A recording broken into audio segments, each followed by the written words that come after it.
So welcome to the show. We're really looking forward to hearing about what you have to share with us and any guidance and any understandings that you can throw out there. Thank you very much. Very good afternoon, and thank you for inviting me over. Happy to have you. So do you think mental illness is a big issue in the Asian community? Yes, there is a big issue in the Asian community, but it is not talked about. And I think there is it's cultural issues where we do not disclose how we feel. And I think we need to talk about how we feel, and it is okay. Yes, mental illness and first of all, mental health is very important. That affects us, how we cope on a day-to-day basis, how we interact with everyone else, and how we function. And that's what mental health is about. And it's also being wellness, well-being. But mental illness is to do when we are not functioning, when it affects us. It's okay. We all have good days and we have bad days. That's normal. Yeah. None of us can be perfect all the time. But it's being aware that it does not linger on. It's okay for a day, for a few days, but it doesn't go from weeks to months. Okay. And then I think that's very important. So why do you think it's not spoken about in the Asian community then, Subhaji? I think it's partly it's a shame that we keep it within ourselves. We do not talk. We don't want to let people know about it. And I think it's important that you do go and talk to a GP, because it's very important that you must, if you don't feel well for a long time, for your first port of call would be your GP. But if you have a good friend, talk to them as well. But I think GP is important because they can do a proper assessment. If you need medication, then you can be on medication. And, and if you need, you can go for therapy as well. So there's lots of different helps. But I think coming back to the Asian community is we feel we don't want people to know about it. And I think my experience has been working in the Asian community and staying in India as well now, that people have problems that if they find out a family member is not well, then they would have problems with marriage, no prospective partners. Oh, there is madness in the house. We don't want to go in them. Not realizing it's an individual person may need some help. So I think that's one it is as well. I guess with the Asian community, it's always a problem. It's always an issue because people always think, what's everyone going to say if they find out? Yeah. You're right. With marriage prospects, it becomes a whole massive drama. And if the whole community find out about it, it's some sort of failing on that person. Yes. And I think it's also, I find that the other issue is also to do with burden on children to perform very well in exams and pressure. Because I think that is a key thing with youngsters nowadays, and there's a very high suicide rates in India, and even in this country as well. There is a pressure to do better, and then they are expecting they have to work, put in a lot of work, and that's it. And the other third issue that is very common amongst is the relationship problems that is not talked about. They have, there's domestic violence, but there is also pressure, meeting people of their choice and then the partner not marrying you. So there is that problem as well. We had a show a couple of weeks ago on pressures facing the youth, and this is something that came up quite prominently, that there is so much pressure on youth, and sometimes they can't manifest it properly. There is domestic abuse, there is violence. Okay, before we get too dark and gloomy, Subhaji, let me just ask you one simple question. Sure. We know lots and lots about the types of mental illness. Yes. But can you describe for me what a person who is mentally well looks and feels like? Because that's what everyone's trying to aspire to get to. Okay. So how would you say that this person is 100% mentally well? Mentally well is that you participate in activities in your home. You are able to talk and share what you do. You drink sensibly. It's okay to have a good time. Go out and have fun, but drink moderately. Take part in activities. So I think this is what we're talking about, generally, of talking about well-being person, that you are sort of grounded. Yes, there are ups and downs, but you deal with it, you cope with it, you talk about it. You take care of other people as well. So that's in a nutshell. Okay, so what I'm getting is that there's a little bit of an element of stability in the state of being mentally well. Yes, okay, that is that you're able to cope. Okay, there are days when we feel a lot of pressure. We have a bad day at work. I have that too, and I think, forget about it. I'm not going to do. Everybody is bad. Fine. You talk, express your feelings, and I think it's very good to talk about your feelings. And I think if you can share your feelings, I have a good day, I have bad days, I don't feel very well, I feel down. Fine, that's normal. So just a a question, just out of curiosity. Yes. If there was someone who, say, was fairly stable, Yes. but didn't necessarily feel like sharing their feelings, would you classify them as being mentally well? Well, I think it's looking at the overall picture. And if you are, but it's also looking at other parts of your life. How, in what context, where are you Right. at that particular moment? Okay. Yeah, so if everything else is functioning fine, yes, there are times when we don't want to share.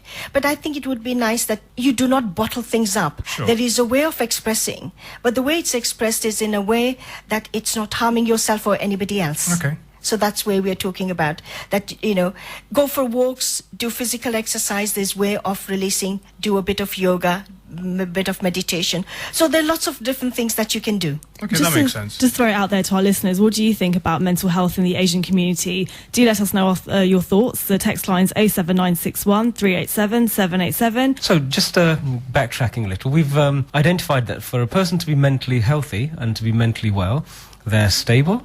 Yeah. They cope with the ups and downs quite happily.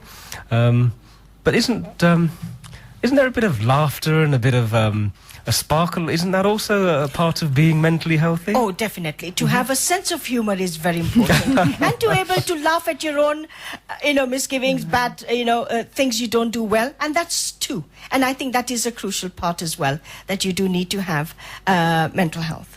Yeah. We have a caller on the phone, Dinesh. Good afternoon to you. Good afternoon. Welcome to the show. Yeah. Are you talking about mental illness, meaning madness, or talking about mental health, like dementia or Alzheimer's disease? In mental illness, we do talk about depression, anxiety, post-traumatic stress disorder. Yeah, that's what I was getting. Yeah. Like, as people get older, Yeah. they start losing their, gray cells in their brain. Yes. You see, and then they become forgetful. Yeah. They are, they become angry very easily. Yeah. They lose their way home or Yeah. something like that. So, how can we combat that?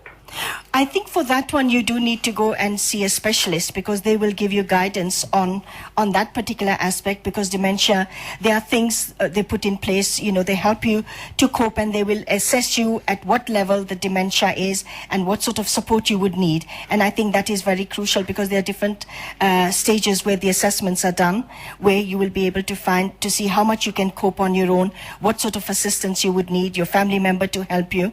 So they are that. Yeah, as I said, as you get older, you yes. start forgetting things. Like, Yes. you would have switched off the television in the night. Yeah. You go upstairs and then you start thinking, oh, have I switched the Yeah. television off? So you come down again to switch it off. Okay. But that So is the kind of thing which happens. Okay. There is not mental illness. No, it's not mental illness. That is part of, Forgetfulness. it is And forgetful. for that, I think the solution is to eat lots and lots of almonds.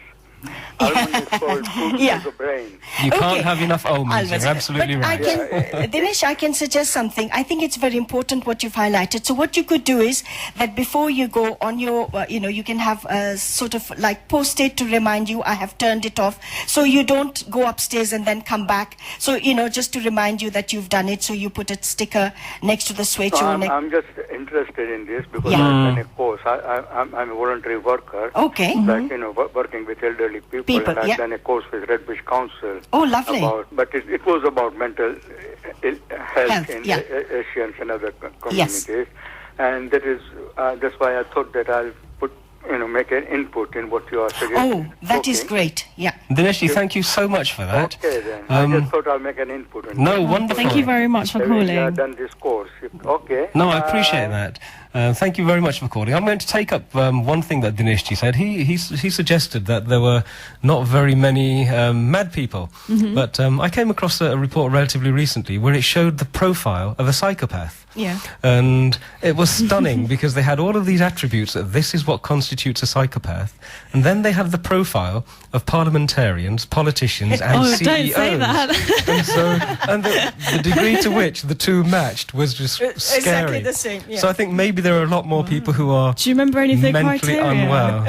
They'll any come back chance? to me. They'll come back to me. Please do share it. It would be really Okay. interesting for us to know what the criteria for psychopath is. So maybe there are an awful lot more people who are mentally not quite as well as perhaps we think they should exactly. be. Because if people are, I don't know if you've experienced this, so that if they do have mental illnesses, are they quite well at covering them up? So people don't actually know what's going on. I mean, if they do bottle up their feelings, how would you be able to diagnose them with having a mental illness? And I think most of the time is they have to during assessments, they have to give us an input, they have to give us feedback. That's how you make an assessment. So if sometimes I find that in therapy people do come and somehow you review, in your therapy you review the assessment, you go back again and you ask, but you don't tell them, oh, you have to tell me. It's up to the person to give you. So you work with what they give you, and then you do know, but you don't tell them, right, this is wrong with you.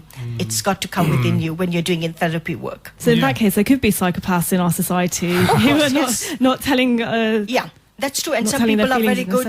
They are in control. It's only when they are out of control, so they manage that. So some people are very good at controlling their emotions and things at that time. I think it's quite a tricky thing to put a label on these mental illnesses, because personalities and people's way of thinking are so completely different. Yes. And to try to find some similar attributes amongst people is difficult in itself. And I'd imagine there are similar trends, but there's probably loads of different flavors, to any sorts of mental illness. It must be really hard to work out exactly what the problem is with that particular person. I mean, the mental illnesses themselves are very general definitions. They are. And that is why with my work, there are times that we do use the diagnosis statistical DSM. I think it's 4 or 5 is coming out.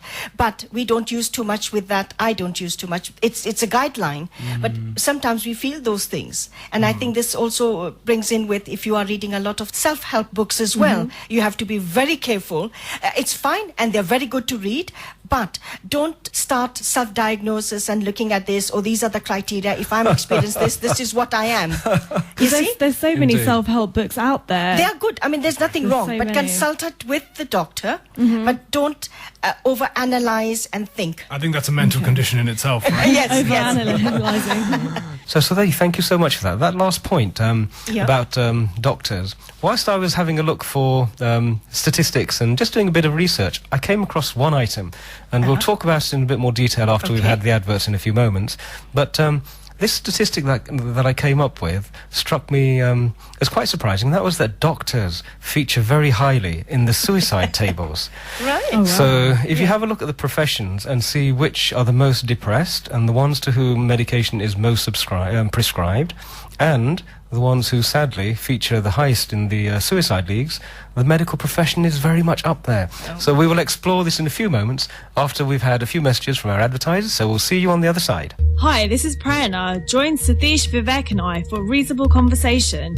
Have your say every Sunday 12 to 1, exploring controversial topics on nusound Radio. Hello everyone, welcome back to A Reasonable Conversation. We have with us today Sudhaji, and we're talking about mental illness, particularly in relation to the Asian community. Like we said before, if you want to get involved, feel free to drop us a text on 07961 387 787. So before we had our brief advert break, we were talking about how doctors actually seem to suffer an awful lot from mental conditions themselves. This is true. It's quite funny because one of the fundamental ancient Latin tenets that doctors used to work with was "physician, heal thyself first." Right? And yet the poor medical profession, I think, is taking up a huge burden, so much so that doctors and nurses are being pushed beyond the limits of being able to maintain their own mental well-being. Yes, because it's they're taking they're spending a lot of time at work. They don't have a family life or sort of a social life because the long hours they work, and that does have its toll because you don't have an outlet where you can just go out and chill out. And with the NHS cutbacks and everything else. I mean, I've got a couple of friends who are doctors, really good friends of mine, and they work 12 days straight and then have a 2-day break and then do it again. And so they often work really long night shifts, really long day shifts, and it's really difficult for them to, kind of relax in between because their sleeping patterns are messed up. Yes. They don't really have time to even have lunch, even during their night shifts or their day shifts. So how are they supposed to function properly? And I think you've hit on the head that we forget we have to eat properly as well and take care of ourselves, because that is, a proper sleep pattern, eating at the right time, and you're skipping meals and everything else. And, that's what we are talking about, well-being. We need everything together that works with us.